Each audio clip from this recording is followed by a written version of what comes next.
الله الرحمن الرحيم نحمده ونصلي ونسلم على رسول الله الكريم أما بعد السلام عليكم ورحمة الله تعالى وبركاته. Alhamdulillah kita memberi assalamu kepada Allah Subhanahu wa taala. Patuloy na memberi at salamat kung saan tayo ay na ipagpatuloy natin ang ating gawain tulad ng ganito saan napakahinam na gawain ang magbabasa ng ayah ng Quran kung saan ito yung mga hinahanap ng mga anghel na sila yung mga nagtitipon sa bahay ni Allah Subhanahu wa Ta'ala, walang ginagawa kundi ang inaalaala, pinag-aaralan ang kanyang salita. So, alhamdulillah, tayo ay nagpapatuloy at nandito na tayo sa Surah Al-Muzammil. Al-Muzammil. So, ang Surah Al-Muzammil, ibig sabihin, para rin siya mudassir. Kung saan ang ibig sabihin, yung nagbabalot. Alam niyo yung tao kapag matulog, nagbabalot. Yun ang ibig sabihin ng Muzammil. So, sinabi ng Allah Subhanahu wa Ta'ala, A'udhu billahi minash shaitanir rajim, Bismillahirrahmanirrahim. Ya ayyuhal Muzammil.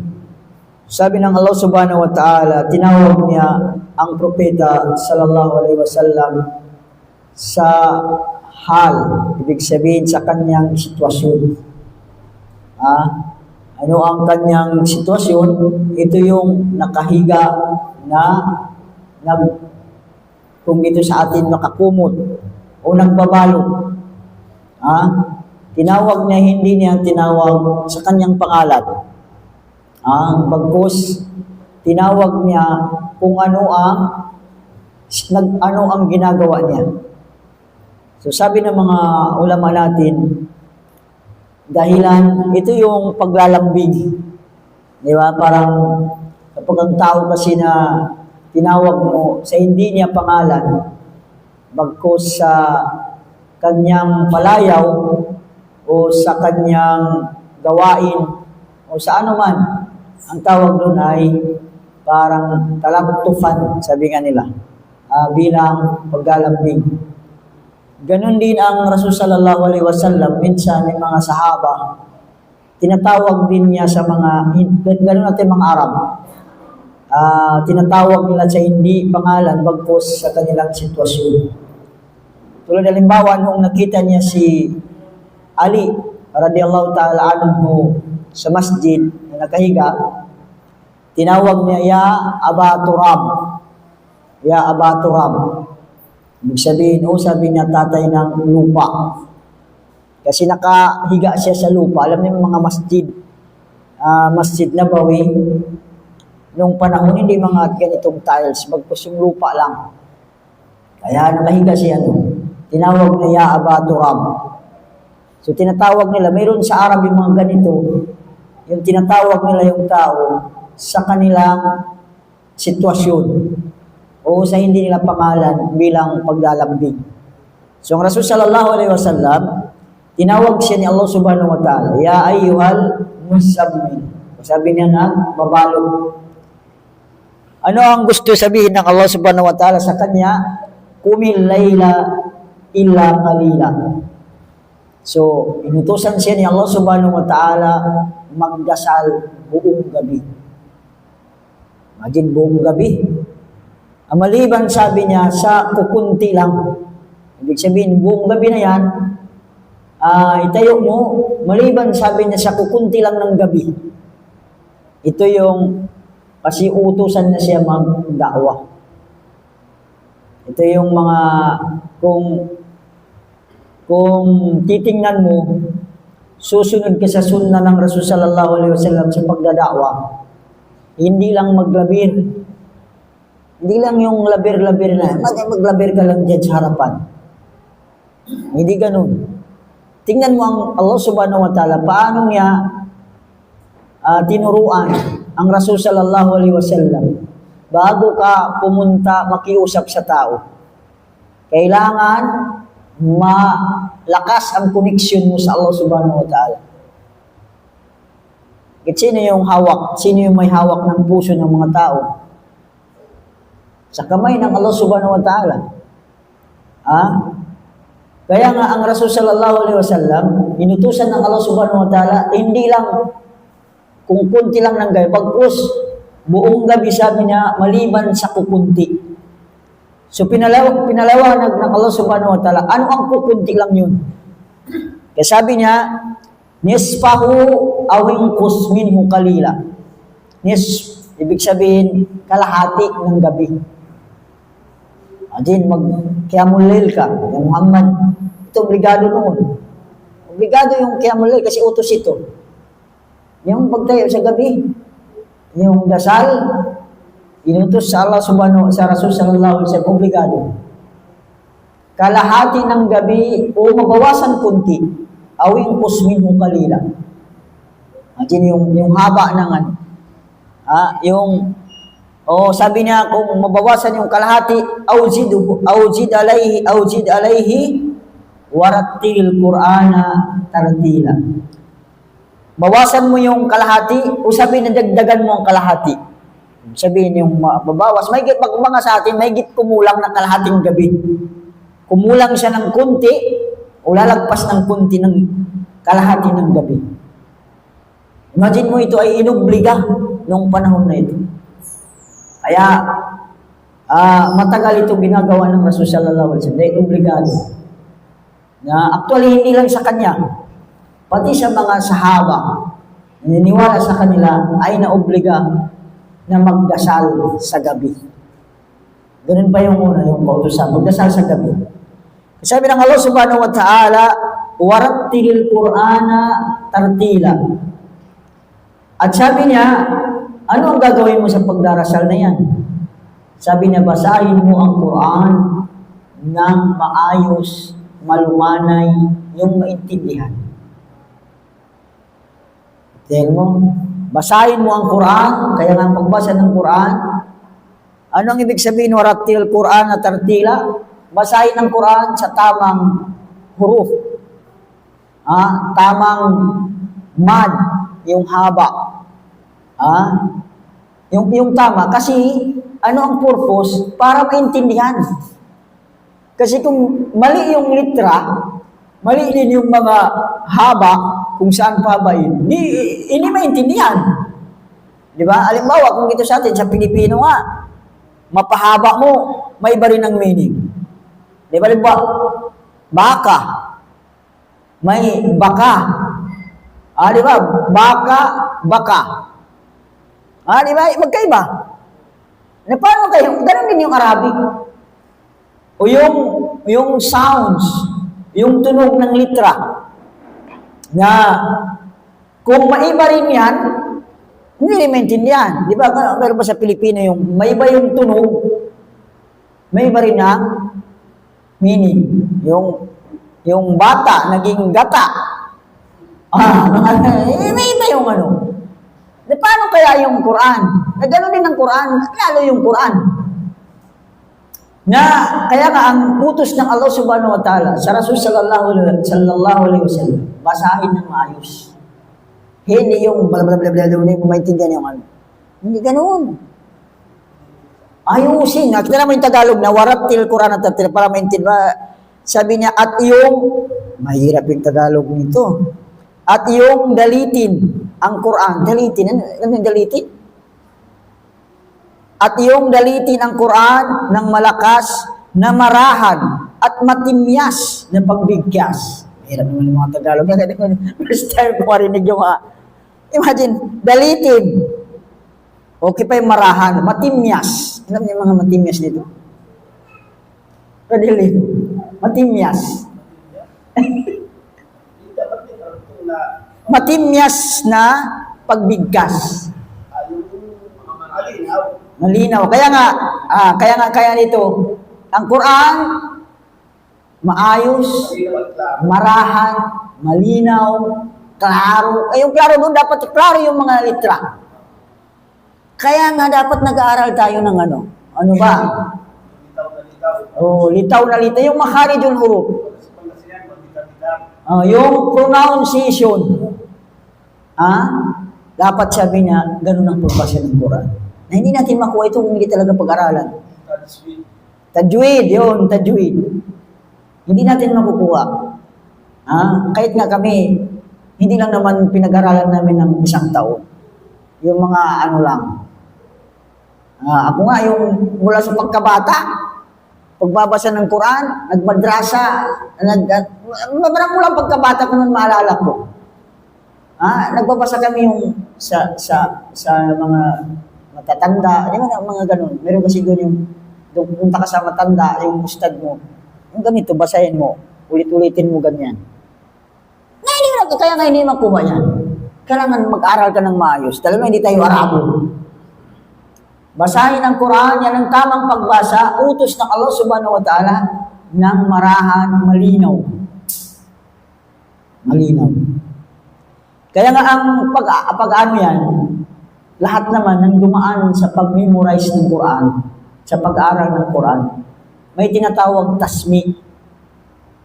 Ang tasmi, basahin mo sa ustad mo. Kasi kapag ikaw lang ang magbasa, hindi mo alam kung tama ba o hindi. Kaya nga, itama ka, ano yung dapat mong ituwid, ano ang dapat mong pahabain, ano yung dapat mong hindi pahabain. Kahit nga kami nung kami nagkakamali din. Ay, hindi pala, mali. So, dapat talaga may tasmi. Kaya huwag tayong mahiya. Pag nakikita natin mga may alam, mga nakapag-aral talaga sa Quran, huwag tayong mahiya, mag-memorize tayo. Tapos, iparinig natin sa kanila kung tama ba ang bigkas natin. Kasi yan ang dapat. Kung ano binaba ang Quran, dahil ang Quran ay salita ng Allah subhanahu wa ta'ala. Kung paano niya binigkas, Allah subhanahu wa ta'ala binigkas, may titik. Ibig sabihin, kaya nga nasusulat, may tunog. Binigkas ng Allah subhanahu wa ta'ala kung paano binigkas niya. Kasi salita niya ito, galing sa kanya. Isipin natin yung Quran, galing sa Allah subhanahu wa ta'ala, binigkas niya. Dinala ng Jibril, kung paano naman binigkas ng Allah subhanahu wa ta'ala kay Jibril, ganun nang binigkas kay Propeta Muhammad. Tapos, si Propeta Muhammad, ganun naman niya basahin. Tapos yung mga sahaba, ganun na naman niya basahin. Imagine, nagsalin-salin lahi yung pagbabasa na ganun. Kasi that time, yung pag-aaral, hindi yung sulat mo ganyan, basahin mo, walang ganun. Yung, ano talaga, yung verbal talaga na, Bismillahirrahmanirrahim. Sabihin mo, Bismillahirrahmanirrahim. Ganun yung pagtuturo. Sabi ng Allah subhanahu wa ta'ala, Inna sanulqi alayka qawlan sakila. Bakit kailangan mo mag-qiyamul layl?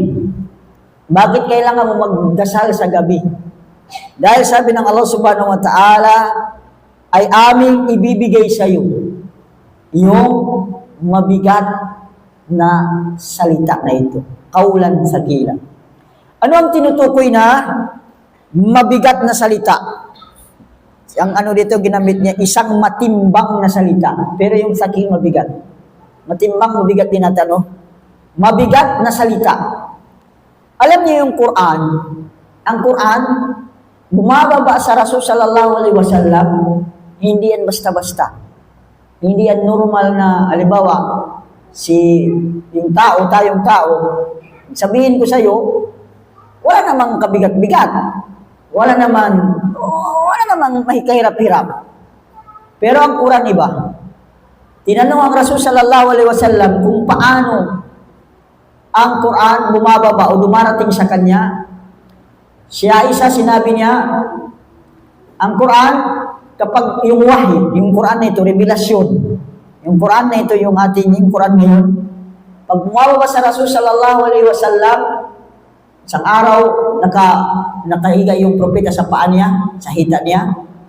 Sobra sabi niya yung bigat. Nabibigatan. Ganon kabigat. ang Quran bumaba kay Propeta Muhammad sallallahu alaihi wasallam. Nabanggit pa ni Aisha, pag sabi niya, dumarating yung revelasyon. Kasi nakikita niya, dumarating yung revelasyon.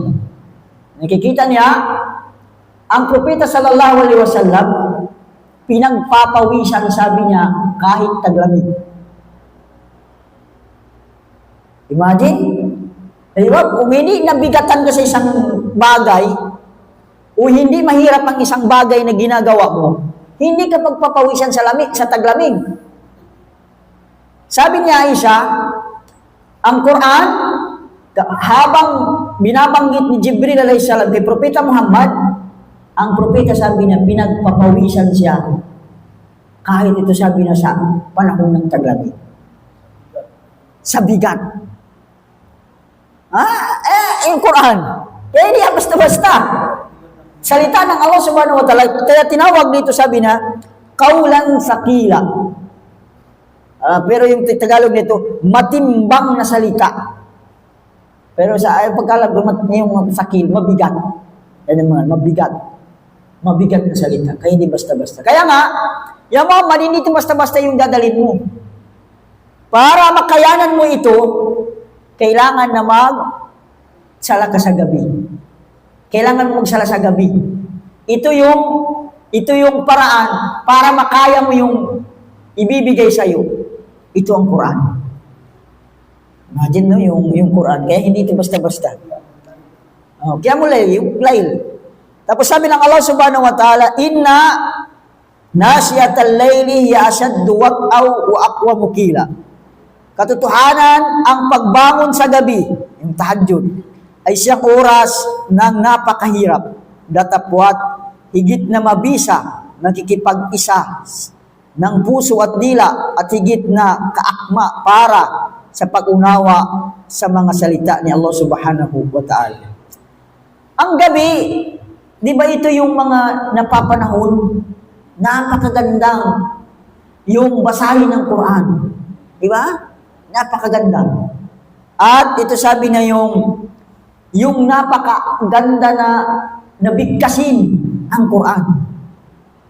Ang ganda, kaya nga may tahajjud, lalo na yung mga nagme-memorize, pinagdaanan din namin. Yung para maganda yung yung mapakabisado na ng maayos. Magkiyamul ka, basahin mo yung mga na-memorize mo sa gabi.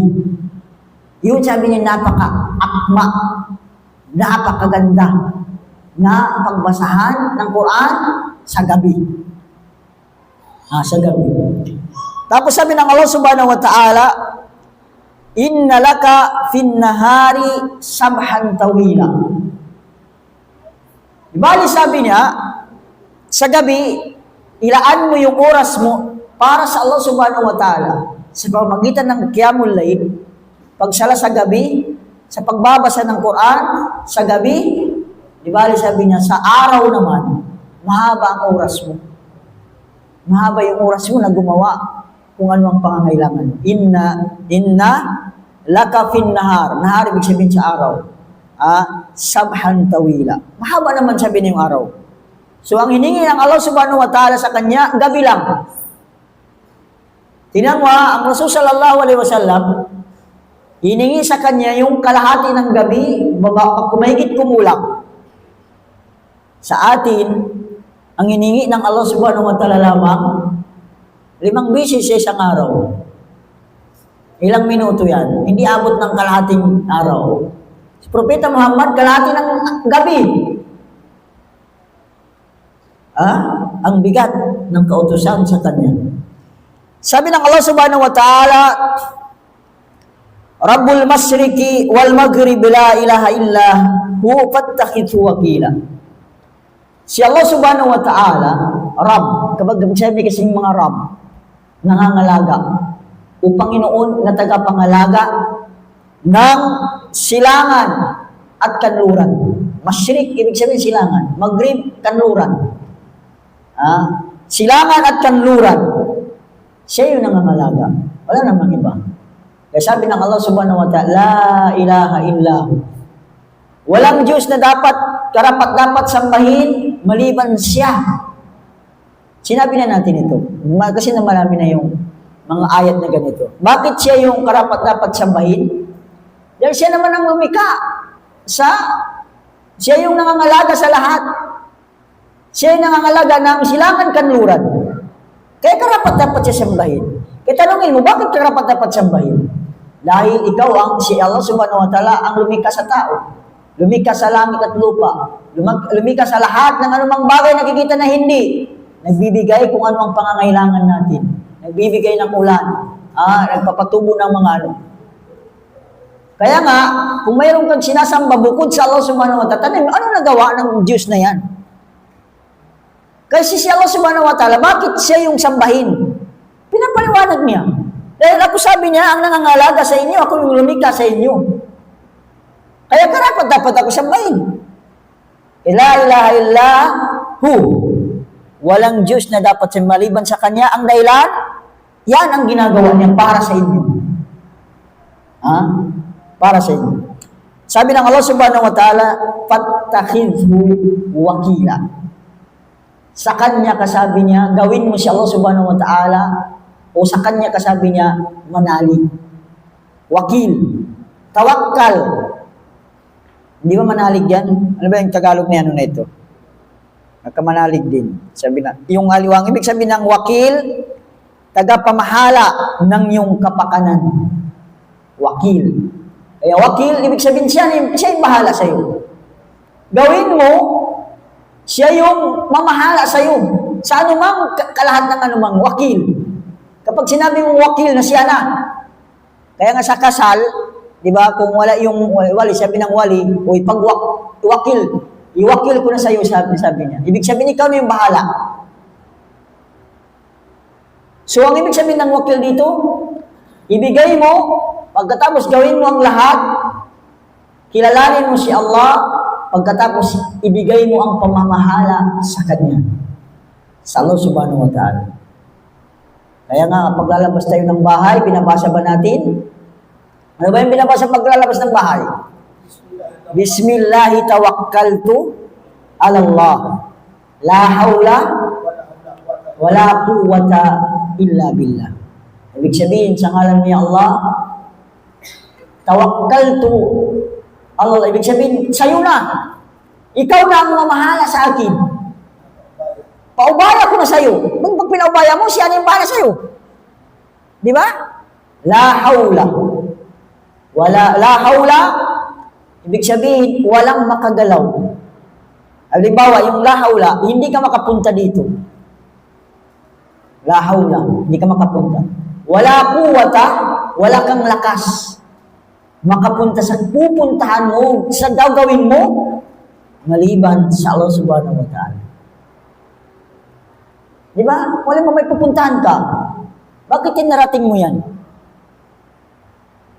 Bakit mo nagawa ang gawain na yan? Sarili mo bang lakas yan? Tanungin ka. Sarili mo bang lakas? Ay kung wala yung Allah subhanahu wa ta'ala, wala ka na. Kung walang pangangalaga ang Allah subhanahu wa ta'ala sa iyo, wala, finish ka na. Tapos ka na. Kaya nga, paglabas mo lang ng bahay, ya Allah, parang sinabi ko, ano yung bahala? Kasi pupunta ako sa trabaho ko. Pupunta ako sa ganitong gawain ko. Kaya nga, bago ka pupunta, bago ka aalis sa bahay mo, sinasabi mo na. Mahirap ba itong basahin? Memorize na yan. Nababasa mo, brother Lino, araw-araw. Alhamdulillah. Gugaliin natin yan. Dapat inalam mo yung meaning. Meaning. Dapat, kasi pagkaiba yung binabasa mo na hindi mo naman alam ang meaning. Di ba? Kaya nga, pag binabasa natin, alam naman natin yung meaning. Hindi, bismillah, tawakkaltu ala Allah, la hawla wala quwwata illa billah. Hindi mo naman. Pero kung feel mo, di ba, yung iniisip mo yung meaning, napipil mo talaga yan. Di ba? Magkaiba yung yung naintindihan mo yung sinasabi mo. At saka yung binabasa mo lang, hindi mo naman maintindihan. Kaya nga the best yun na. Yun ang ibig sabihin, binabasa natin. Kaya sabi ng Allah subhanahu wa ta'ala, Ya Muhammad, magdadaawa ka. Siyempre kapag magdaawa ka, mayroon kang masasalubong. Hindi naman lahat na gusto sa'yo. Ha? Kaya nga, gawin mo si Allah subhanahu wa ta'ala yung mamamahala sa'yo. Ibigay mo yung pamamahala sa Allah subhanahu wa ta'ala. Dahil din tayo, kahit magdawa tayo. Ha? Tapos sabi ng Allah subhanahu wa ta'ala, wasbir. Tingnan mo, wasbir ala ma yaqulun wahjurhum hajran jamila. Tingnan mo yung paano tinuturuan ng Allah subhanahu wa ta'ala ang Rasul sallallahu alaihi wasallam sa mga da'wah. Kaya dapat yung mga nagdada'wah na yan, magbasa ng Quran para malaman nila kung paano yung tinuro ng Allah subhanahu wa ta'ala sa Rasul sallallahu alaihi wasallam nung siya ay magdada'wa pa lang. Ano yung sinabi ng Allah? Wasbir ala ma yaqulun. Tiisin mo ang anumang sasabihin sa iyo. Makarinig ka ng mga iba't ibang mga salita. Di ba, makikita ninyo kapag magda'wa ka, minsan kahit sa magulang mo, sa pamilya mo, ganito, galing ka mag-anak, nababaliw na sabi niya. Di ba? May sinakaran sa mga ganyan. Nasiraan na ng bait. Lahat ng mga propeta, ganun naman sila. Kaya pinagsabihan ng sira ulo na, wala na sa katinuan. Ha? Pagkus, nasa katinuan. Kung ano-anong sinasabi sa kanila. So, sa Muhammad, tiisin mo kung ano yung sasabihin sa'yo na mga tao. Kaya hindi mo pwede sundan yung ano. Ay sabi ng Allah subhanahu wa ta'ala, sabi niya, kung susundin mo yung karamihan ng mga tao, maliligaw ka. Kapag susundan mo yung gusto ng maraming tao, maliligaw ka. Kasi di ba yung gusto nila? At higit sa lahat, iba-iba yung gusto ng mga tao. Kung sundan mo yan, maliligaw ka. Dapat ang sundan mo kung ano yung turo ng Islam. Turo ng Islam ang sundan mo, hindi yung turo ng tao. Kasi pumunta ka sa isa, iba yung sasabihin, iba yung sasabihin. Di ba? Iba-iba yan yung sasabihin sa'yo. Kaya nga, sabi ng Allah subhanahu wa ta'ala, wasbir ala ma wahjurhum hajran jamila. At kung lalayuan mo sila, ano ba yung binanggit sa Tagalog na ito? Sabi niya, at lumayo ka sa kanila sa mabuting paraan. Tingnan mo, hindi yung parang wala, parang alis ka na, hindi ka man, magpaalam ka naman, di ba? Ganito, ganyan. Hindi yung parang makita mo na, hindi ganun. Di namang sinabi ng Quran, sa Rasul sallallahu alaihi wasallam, sabi nito, wahjurhum hajran jamila, lumayo ka sa kanila sa mabuting paraan. Hindi yung o yung may exit ka na maganda, maayos. Kasi kapag hindi maganda yung exit mo, mahirap mo sila lapitan ulit. Diba? Nagdadawa ka. Nagsasabi ka ng, nagdadala ka ng, hindi ba alam niyo nagdadawa, nagdadala ka ng salita ng Allah subhanahu wa ta'ala. Nagpaparating ka ng salita ng Allah subhanahu wa ta'ala na kung yung tao na ayaw sa'yo, yung mga tao na hindi maganda yung exit mo, di ba? Hindi makita ka ulit. Hindi na. Kaya nga, dapat kung lumayo ka, exit ka, dapat maayos. Maayos. Para kung makita ka nila ulit, maayos yung pakikitungo sa'yo. Dahil maayos yung paglayo mo sa kanila. Tingnan mo yung katuruan ng Allah subhanahu wa ta'ala. Kaya nga kahit ito sa mga pamilya natin, nagdadaawa tayo, nino man, dapat inaano natin. Yung katuruan ng Islam. Hindi yung pagalitan mo rin. Wala na. Yung Quran, maayos. Marami pang sinabi. Sabi ng Allah subhanahu wa ta'ala, wazarni wal mukazzibin ulin na'mati wa mahilhum qalila. Sabi ng Allah subhanahu wa ta'ala, at yung hayaan na ako na ang makitungo sa mga bulaan o yung mga hindi naniniwala at sila na naghahawak ng mga buting bagay sa buhay at yung bigyan sila ng palugit sa maigsing panahon. Sabi ng Allah subhanahu wa ta'ala, yung mga mayaman na yan, kasi ulin na yung mga nabigyan ng biyaya ng Allah subhanahu wa ta'ala. Actually, yung kadalasan naman ng mga hindi maniwala, yung nagmamataas, yung may kaya sa buhay. Kadalasan yan. Kaya nga makikita mo, sino yung tagasunod ng mga propeta? Hindi yung mga mahirap. Di ba? Kahit si Propeta Muhammad, sino yung mga naniwala sa kanya? Sina Bilal? Bilal ang mga alipin? Sina Bilal? Bilal ibn Rabah. Mga alipin. Ha? Sina Kabbab. Ha? Mga alipin. Sila. Yung naniwala sa kanya. Kaya nga, ang kadalasan ng hindi maniwala, mga nagmabayabang, nagmamataas, yung mga may kaya sa buhay. Hanggang sa ngayon, makikita mo. Ano naman ipagyabak niya kung wala sa ano, ha? Kung wala naman sa kanya. Kaya sabi ng Allah subhanahu wa ta'ala, mga nagyayabang, ayaw maniwala, ipaubaya mo na sa akin. Ako nang bala. Ikaw, magdaawa ka lang. Sabihin mo lang, ano ang Islam. Pero, yung mga parusahan o ano man, gaganti ka sa iyo, huwag na. Ipaubaya mo na sa akin. Ako na. Sabi ng Allah subhanahu wa ta'ala. At bigyan mo sila ng palugit.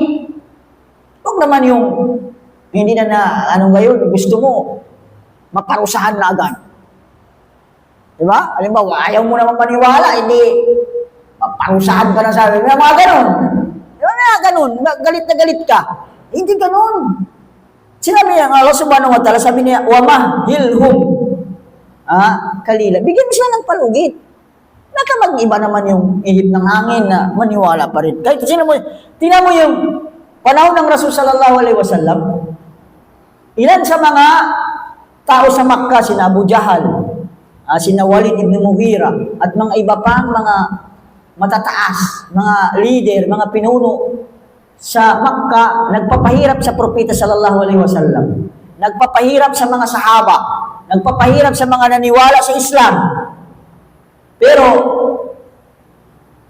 anong ginawa ng Allah subhanahu wa ta'ala? Pinarusahan sila? Maaari silang parusahan. Maaari sila tulad ng ginawa kay Nuh, ginawa ka na Saleh, ginawa ka na Uhud alayhis salam. Diba? Isang sigaw lang namatay lahat. Hangin lang namatay lahat. Tubig lang namatay lahat. Pero gaano sila nagparusa? Tignan mo, pinarusahan na si Bilal. Yung pinakamainit na disyerto, nilalagyan pa ng bato na mabigat. Tapos nilalatigo pa. Yung mapagod na lang yung magpalo. Ganon sila pinaparusahan. Pero, ganon pa man, hindi sila pinarusahan agad-agad ni Allah subhanahu wa ta'ala. Ang sinabi pa ng Allah subhanahu wa ta'ala, bigyan mo pa ng palugit. Wag mo na silang parusahan. Ang mga sahaba, mga ibang sahaba, ya Rasulullah, hindi ka pa sabi niya manalangin, ano nang nangyayari? Sabi ng propeta, relax. Pinapaalala niya, sabi niya, yung mga nauna sa inyo, mas matindi pa yung pagsubok. Yan, ganyan lang. Pinapaarawan. Yung mga dati binibiyak, nilalagari, hinahati sa dalawa. Si Firaun nga, ginawa niya kay sa mga naniwala kay Musa. Binitay sa ditch. Di ba yan sa Quran? Binitay sa ditch, pinagpuputol yung magkabaliktad. Kung kanan kamay, kaliwang paa. Gaano katindi? Kayo, nilalatigo lang. Kayo, binibilad lang sa araw. Kayo ganito lang mga nauna, masigit. Pero tingnan mo sa ni Musa. Si Allah subhanahu wa ta'ala, pinarusahan agad si Firaun? Hindi rin. Pwede naman yung parusahan agad, bakit patagalin pa, di ba? Bakit patagalin pa? So Allah subhanahu wa ta'ala, bigyan ng palugit.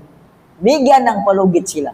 Kahit yung mga masasama na, binibigyan ng Allah subhanahu wa ta'ala ng palugit. Kasi binibigyan mo sila na palugit. Inna ladayna amkalaw wa jahima. Kami sabi niya katotohanan na sa amin ang panggapos na tali at nag-aalimpuyong apoy. Sa amin yung panali. Ito mangyari sa kabilang buhay. Sila ay tatalian at itatapon sa impyerno. Yung alam na yung tali, yung nakaaglalan, yung nakatali dito yung kamay, yung paa.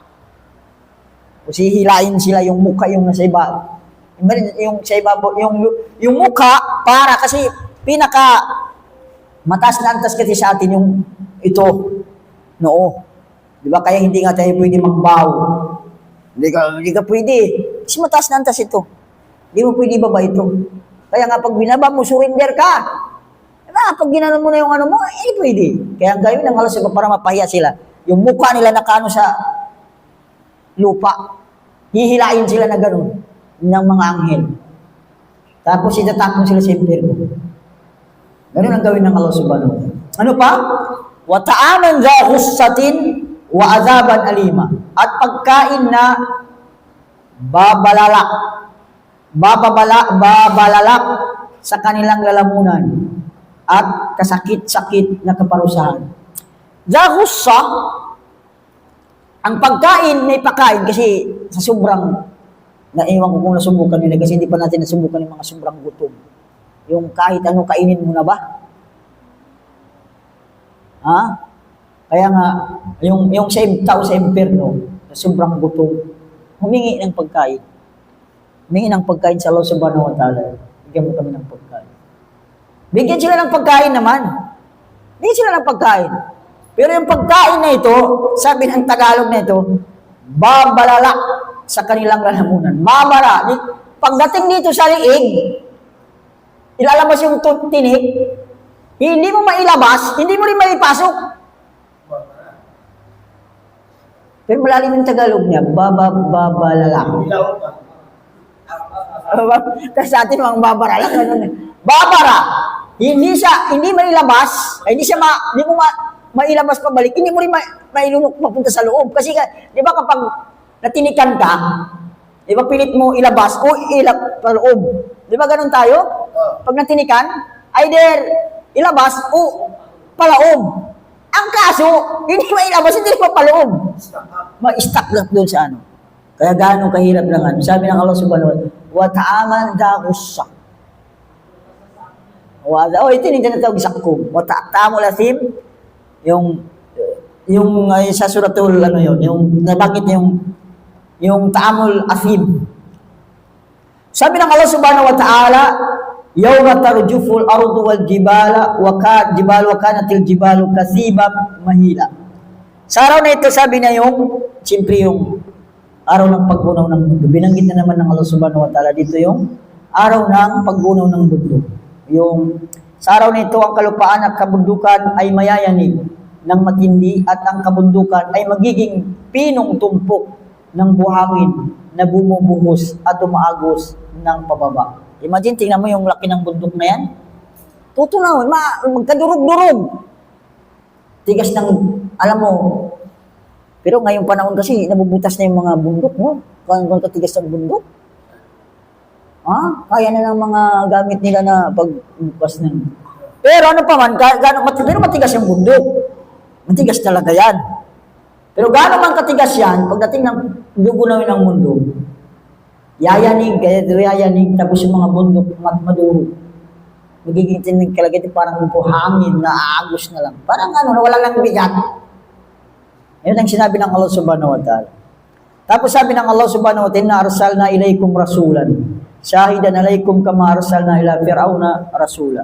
Ipinadala namin sa inyong rasul. Rasul, shahidan alaykum. Ito ay sasaksi sa inyo. Kasi ang Allah subhanahu wa ta'ala, hindi niya paparusahan ang taong na walang lumating na sugo. Hindi. Kasi hindi maaari naman na parusahan na wala mang dumating na tawag diyan paanyaya sa kanila. Ay inshallah na next Sunday tayo kay Brad.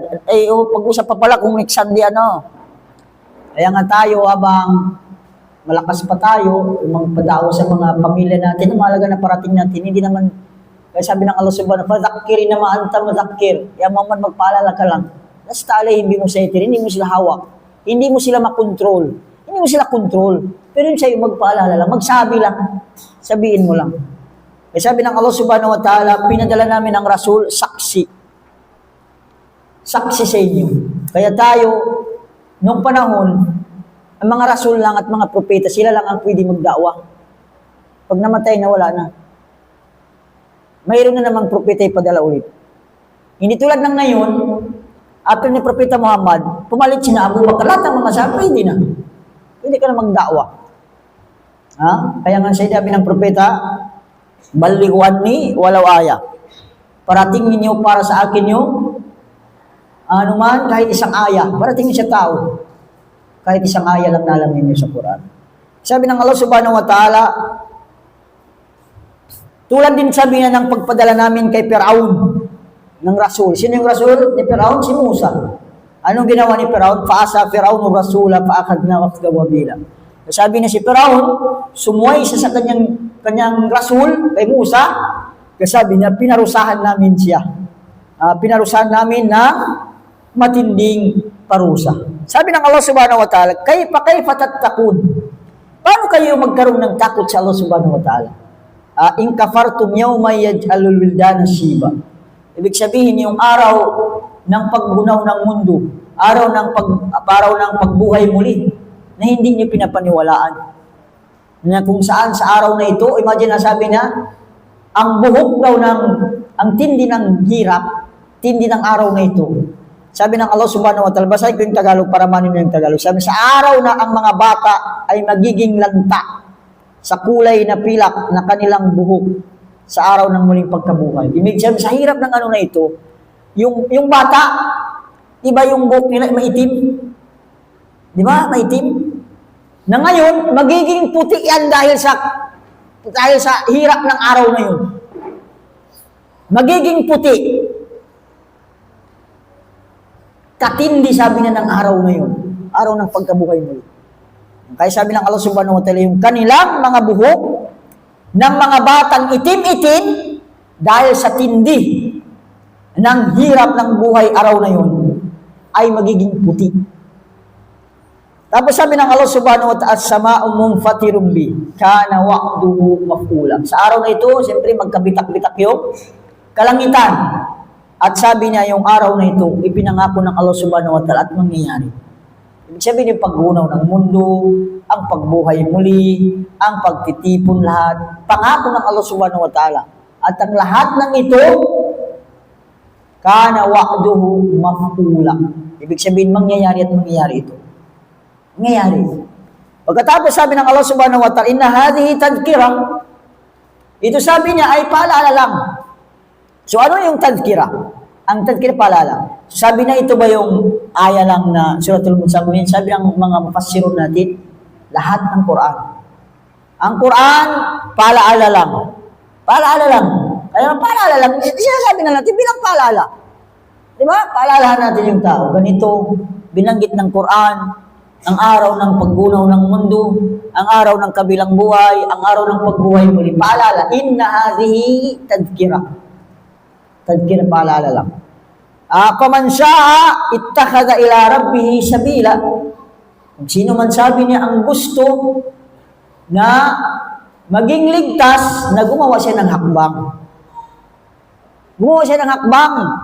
Hindi yung gusto mo lang maligtas na hindi ka naman gumagawa ng hakbang. Hindi pwede yung gano'n. Kaya nga sinabi ng Shafi, tarujun naja, walang tasluk masalikaha. Inna safinata la tajri fil yabis. Ito yung palagi natin pinapaalala. Sinabi ni Imam Shafi'i na ikaw ay mangarap, na ikaw ay may ligtas. Ngunit sabi niya, hindi ka naman gumagawa ng paraan. Gusto mo magkapira, pero hindi ka naman gagawa ng paraan para kumita. Gusto mo mag-asawa, pero hindi ka naman gumawa ng paraan. Paano naman sabi niya? Pero ano dito, gusto mo maligtas mula sa impyerno, makapasok ka sa paraiso. Pero, hindi ka naman gumawa ng paraan. Paano ka maliligtas? Kung ang dito sa mundo, yung pera, hindi mo mapulot lang ang pera. Kailangan mo nang magtiyaga. Magtrabaho ka ng isang araw sa construction, magkano lang 600 thing. Nagtanong-tanong ko, 600 daw na ang hirap ng magbuhat ng mga simento na 600 lang, ang hirap ng 8 hours. 2 hours.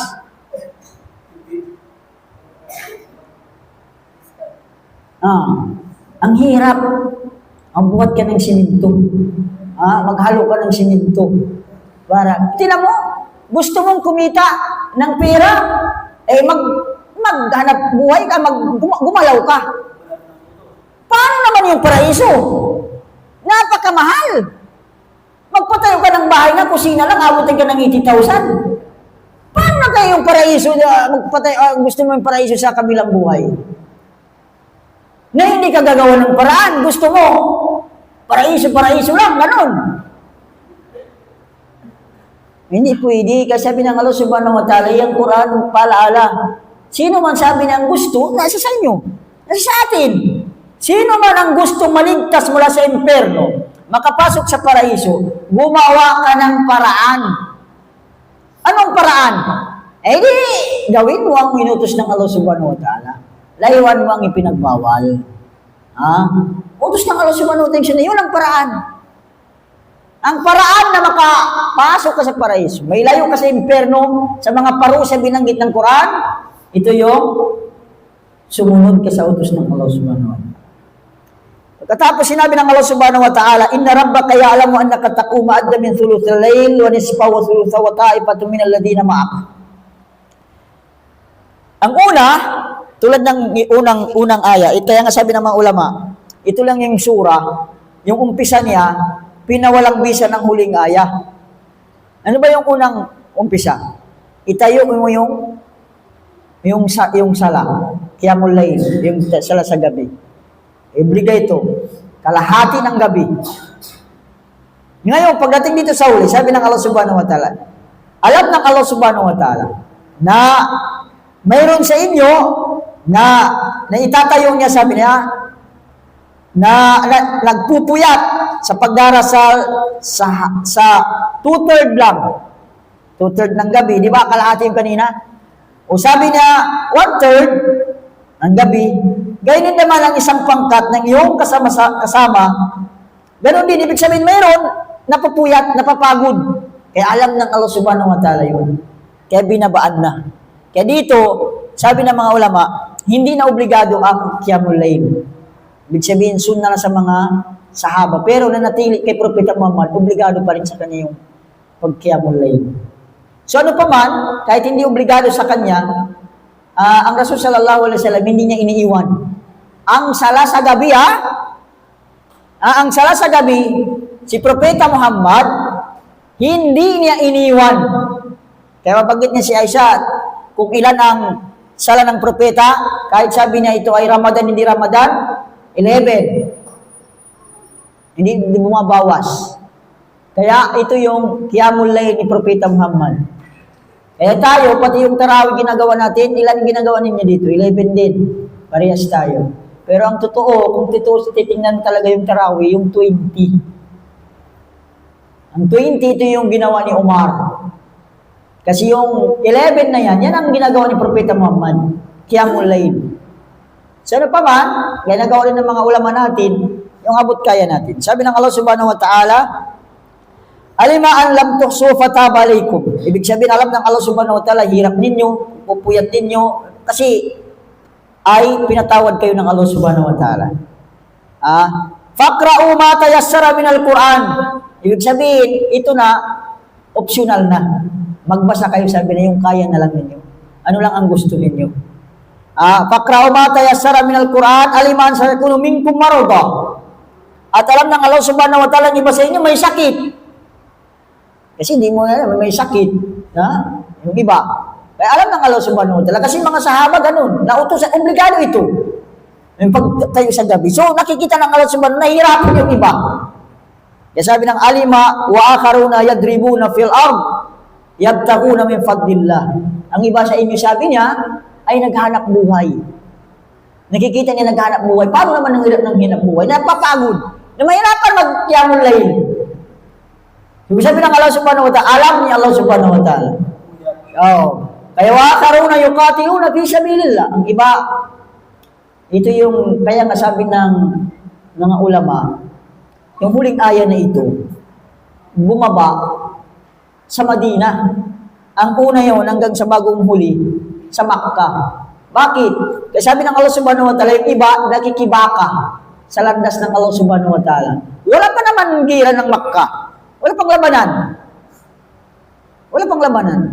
So sabi ng mga ulama naman, kasi nagano sila kung yung dulo na ito ay sa Madina o sa Makkah bumaba.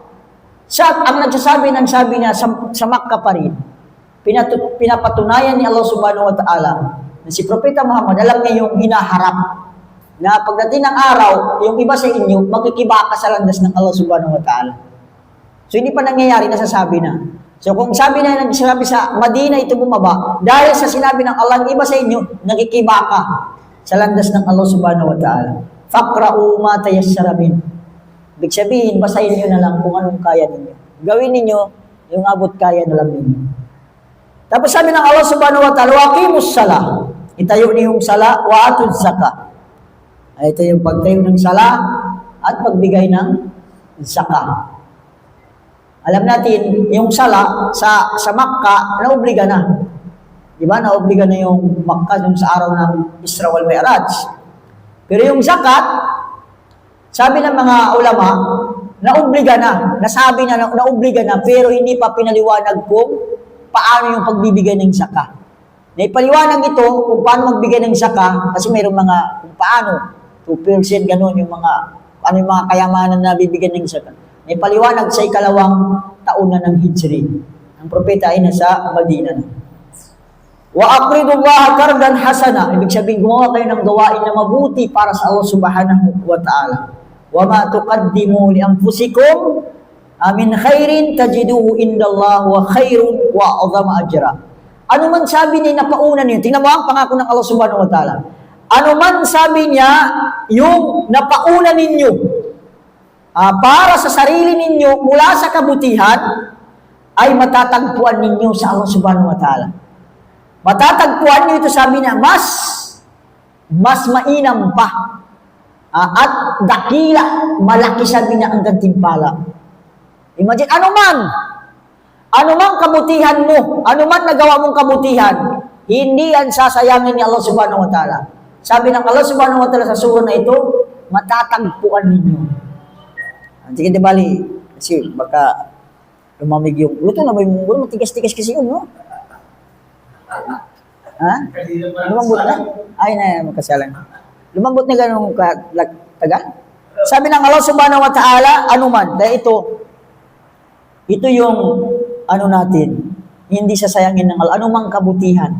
Wama, ang ibig sabihin ito, anumang bagay, anuman, maliit man o malaki, anuman na paunan yung kabutihan. Kaya huwag tayo magsayang. Pag nagbigay ka, huwag mo nang isipin yan. Pag gumawa ka ng butihan, tumulong ka, anuman physical, anuman na itulong mo, huwag mong isipin na yan, nasayang. Bagkus, yun ay sa Allah subhanahu wa ta'ala, matatagpuan nyo. Sabi niya, matatagpuan nyo, makikita ninyo, matatagpuan ninyo. Mas mainam pa at malaki pang gantimpala. Jadi huwag tayo magsayang, tumulong, taawan ulal birri wat taqwa. Kung may mga sabi na volunteer, huwag tayong mag-aatubilin. Ha? Kung may nag-volunteer, tawag ng volunteer dyan, gawa ng masjid, gawa ng, ano ba yung ginagawa? Daan, ano pa yung mga, ano man, ay magtanim. May mga ganun, mga project, no? Mga magtanim, maglinis, o huwag tayong mag-atubilin na sumali. Kasi ang Islam, sinasabi na magtulungan kayo sa kabutihan. Pagkatapos sabi ng Allah subhanahu wa ta'ala, wastagfirullah. Alam niyo, parang, tingnan mo dito, utusan tayo ng kabutihan, gumawa ka ng kabutihan, tapos mag-istighfar ka. Di ba? Kabutihan na ngayon ginawa mo, pero sabi ng Allah, mag-istighfar ka. Humingi kayo ng kapatawaran sa Allah subhanahu wa ta'ala. Alam niyo yung, pagkatapos natin magsala, anong babanggitin natin agad-agad? Istighfar. Bakit? Anong ginawa natin nagsala? Di ba yung sala kabutihan? Ha? Nagsala ka, kabutihan ang ginawa mo. Pero pagkatapos mo magsala, mag-istighfar ka. Ay, istighfar paghingi ng kapatawaran. Tuwan dito. Inutos ka na, وَمَا تُقَدِّمُوا لِأَنفُسِكُم مِّنْ خَيْرٍ تَجِدُوهُ عِندَ اللَّهِ وَخَيْرٌ وَأَعْظَمَ أَجْرًا وَاسْتَغْفِرُوا اللَّهَ. Humingi kayo ng kapatawaran sa Allah subhanahu wa ta'ala. Dahil ano man, mayroon tayong pagkukulang. Mayroon tayong pagkukulang. Lalo sa sala, bakit mayroon ba sa atin na nakapiperfect lang sa sala? Yung walang mga sumasagabal-sagabal. Yung pamamasada mo, hindi pumapasok sa minsan sa utak mo lang nagsasalakan. Yung trabaho mong pinto, hindi pumapasok minsan kapag kayo nagsasala. Minsan pumapasok. Diba? Yung pag-aaral mo, yung mga mathematics, mga ano, yung mga binabasa mo, pumapasok sa loob ng sala. Ha? Yung laro, pumapasok kapag kayo nagsasala. Minsan gumagalaw ka na, ano. Minsan may mga nakakapagsalita ko na sa loob ng sala na, ano. O, delikado yan, makakasira kapag sinadya. Para pag hindi naman sinadya magsalita, wala namang ano. Minsan nakakapagsalita ng mga ano. Kaya nga, pagkatapos ng sala, kahit ito ay kabutihan, mag-istighfar pa rin. Kahit sa anumang kabutihan na ginawa natin, istighfar pa rin. Astagfirullah, astagfirullah. Dahil, ano pala, Innallaha Ghafurur Rahim. Si Allah subhanahu wa ta'ala mapagpatawad at maawain. So, kanina pa pala, kalimutan ko. Yung Allah subhanahu wa ta'ala ay mapagpatawad at higit sa lahat, mahabagin. Rahim. Rahim. Ang Rahim, sipatul mubalagha. Ang sipa na hindi naalis.